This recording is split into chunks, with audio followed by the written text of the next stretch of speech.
Hi everyone, welcome again to another Oy'Nissh vlog. I am yours truly, Oy'Nissh Grandies, and today's vlog is in the beautiful town of Musselburgh along the River Esk.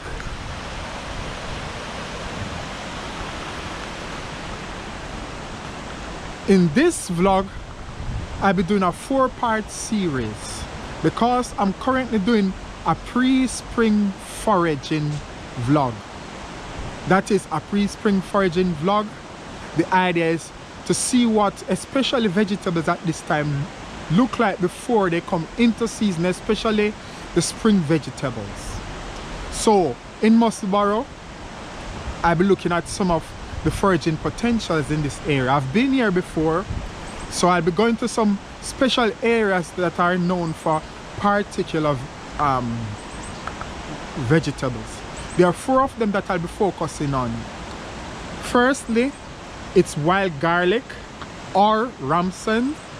Secondly, wild leek. Thirdly, ground elder. And fourthly, nettle. In previous video, I did 2 vlogs.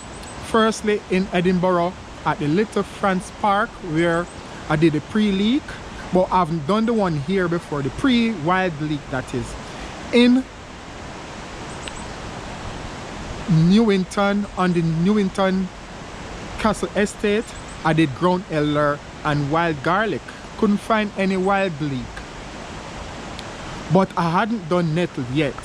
But Musselburgh, I think, is a good area to include that. So the idea is to go around different parts of Edinburgh, East Lothian, hopefully Mid and West Lothian, to look at different foraging grounds before spring officially starts.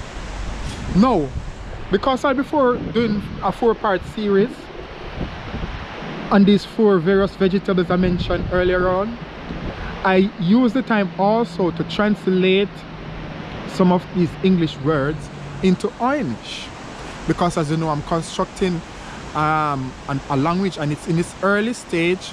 Hopefully when I've got enough words and done enough translation and work out the grammatical structure, then I'll be able to write poetry and a lot more. However, one of the key purpose also of foraging while I'm working is to translate while I go along. So these 4 vegetables I've got on my mobile phone, the translation that I've made for them, I'll reintroduce them when I start to do each one of these vegetables. So firstly is wild garlic or ramson. When translated, it's called plemunji. That is wild garlic or ramson is translated in Oy'Nissh as plemunji. Secondly, wild leek. Wild leek is translated as plemunji. That is, wild leek is translated as plemunji. Next is ground elder. Ground elder is translated as sayes. That is, ground elder is translated as sayes. And fourthly, nettle. Nettle is translated as armut. Nettle is translated as armut. So the first area I'll be stopping at is the wild garlic. So see you shortly. Oy'Nissh, millennial Jamaican name, food and language.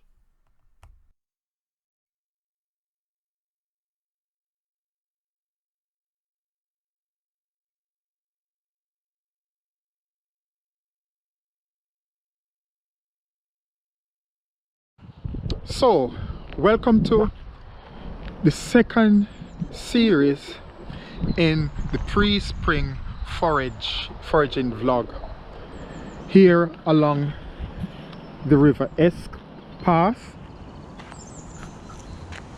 in Musselburgh. And in this part I'll be focusing on wild leek. I did a previous video in Edinburgh at Little France Park, but now I'm in Musselburgh. I was unfortunate It was unfortunate I couldn't find any wild leek in Newington. I'm sure it's there, I just haven't found it yet. So here we are. Wild leek. Yeah. They're everywhere. And out of it, in some parts, we've got wild garlic. You can tell the wild garlic from the wild leek because of the leaves. So this is wild garlic. Notice the leaf is a lot wider. The wild leek is slender. That's how you can distinguish between wild garlic and wild leek. But also, you can pick. So for the wild leek, like the wild garlic, or most of the plants, just crush it because you get that garlicky smell. That helps you to distinguish it from other plants. Just in case, there is a plant that almost looks like wild leek, but it flowers. That's the difference. During this time, they're already flowering, giving white flowers, so you can definitely know that it's not wild leek. And it doesn't smell the same really, but all around wild leek. Yes, see it, wild leek. And notice, unlike the wild garlic, the wild leek is plenty. Well, they're both plenteous, but in this case, I don't know if it's because wild leek is smaller or slender, but what seemed to be grass between what looks like wild leek, it's all wild leek. It's all plemunji. Everything. So you've got those that will be in season much quicker, and here are the bulbs. You see the bulbs? The surface bulbs that I mentioned in Little France. Let me see if I can get there. I don't want to step on my food, but let me see if I can. There you go, the surface bulbs. You get some surface bulbs with wild garlic, but that's if they are along the hillside where maybe, I don't know, the water rush off and expose the bulbs. But you seldomly get to see the wild garlic bulbs because they tend to be deeper down. But wild leek, they tend to be at the surface. Look, just like in Edinburgh, in Little France Park. Look, everywhere. It's just everywhere, everywhere. And a mixture of large and small leek. So it's, chances are when you're harvesting, trying to harvest the larger leeks, wild leeks, you get the smaller ones with it because everything is just clustered together. With at least with the wild garlic, pardon me, there's a little gap at, between it. No, it changes later once they get larger, because though they are not as many as the wild leek, they're wider, so they cover more ground that way. But wild leek covered surface area a lot more because there's just so much of it. Look at that. Let's take you along further. Okay, so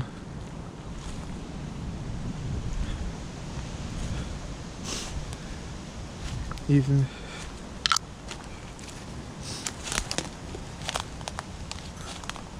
so, imagine all this growth. Not only that the bulbs stay in the ground, yes, but because the autumn leaves create nutrients for the next year growth of these vegetables, and the trees, the branches and whatever fall and they start to decay and add to the richness of the soil. But there's this plant, yes, see, it's already flowering.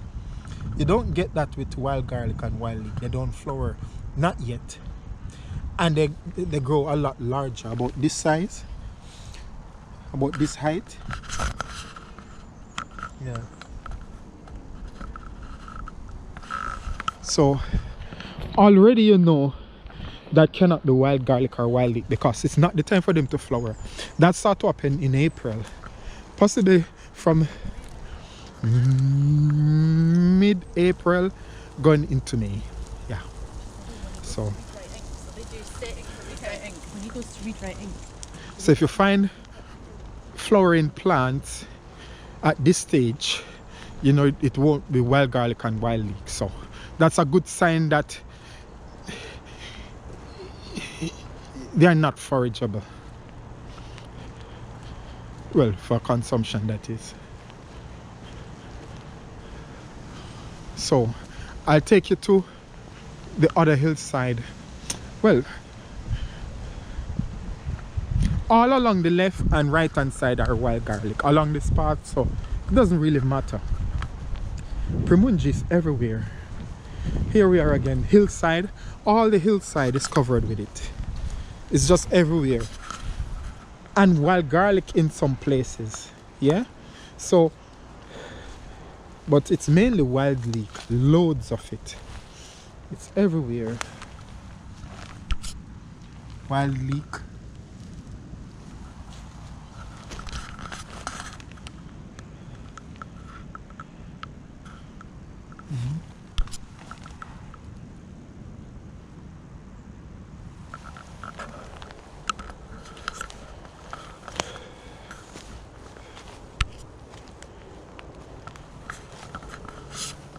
So here are some smaller plants.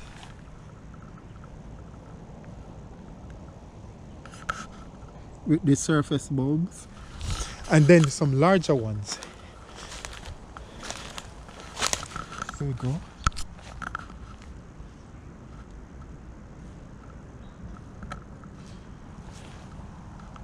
And dotted in the middle is this other plant. I don't know what it is. But there you go. See the big difference? Let me see if I can get closer. Oh, my shoes. So, wild leek flowers, whatever that is, and I don't know. Wild leek or plemunji, plemunji rather. Wild leek or plemunji, and the other. Don't know what that is. So, yeah, that's how I distinguish, especially when I don't know the name of that plant or some plants. I just look at features like the flowering of plants. When I know that both wild garlic and leek starts in April going into May, this stuff already started and it's February, so it can't be. Unless spring comes early.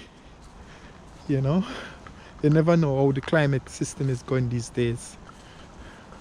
So right along the hillside, we don't even have to go further. Right along the hill, just imagine, right along the hillside, wild leek. Yes?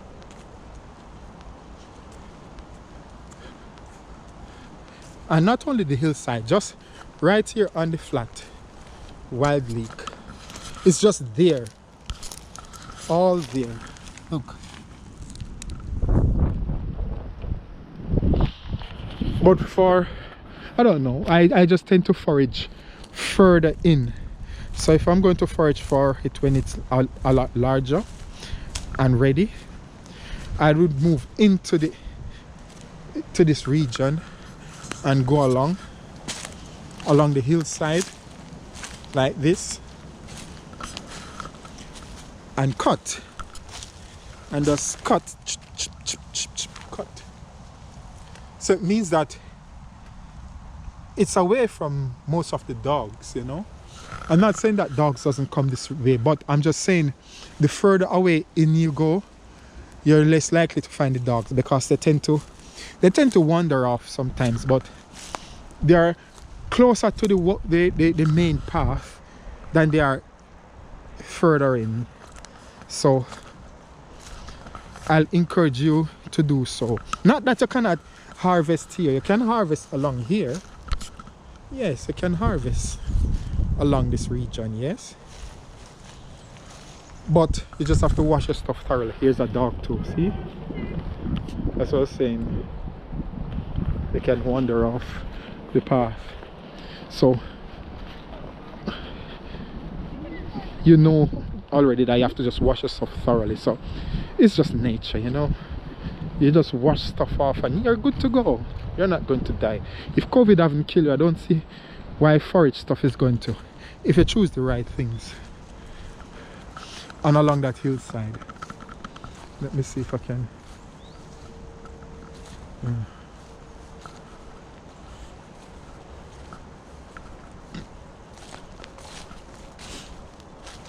Okay.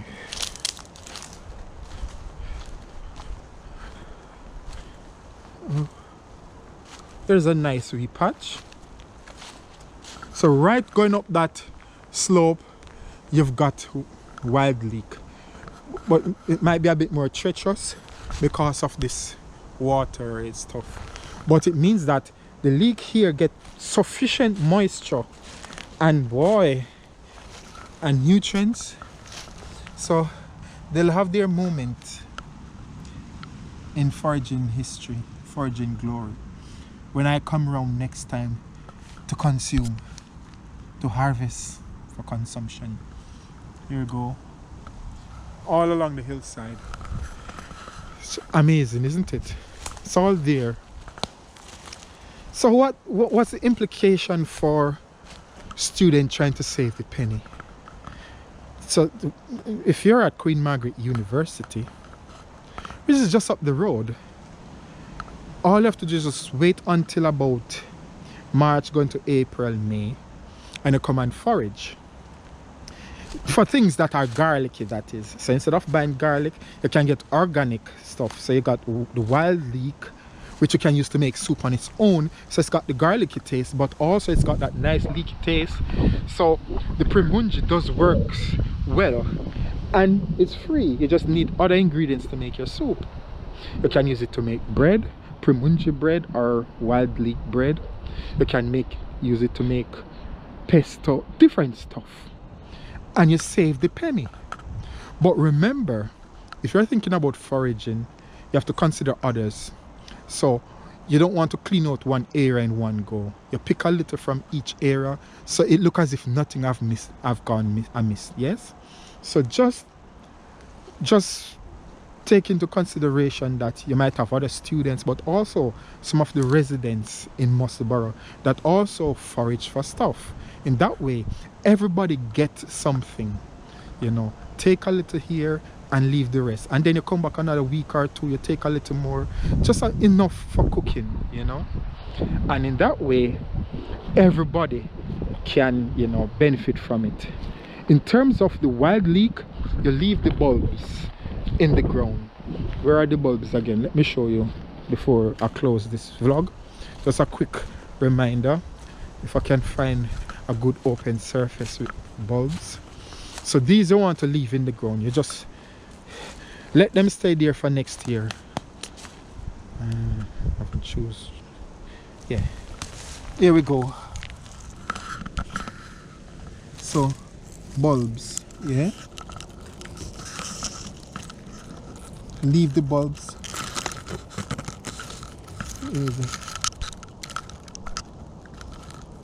That's a bulb, yeah.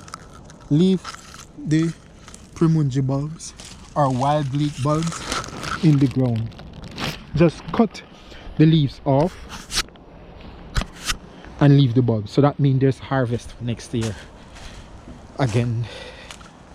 Yeah, the same with the wild garlic or plemunji. So this concludes my vlog on the wild leek. The next one will be ground elder or sayas. See you in the third part of the 4-part series.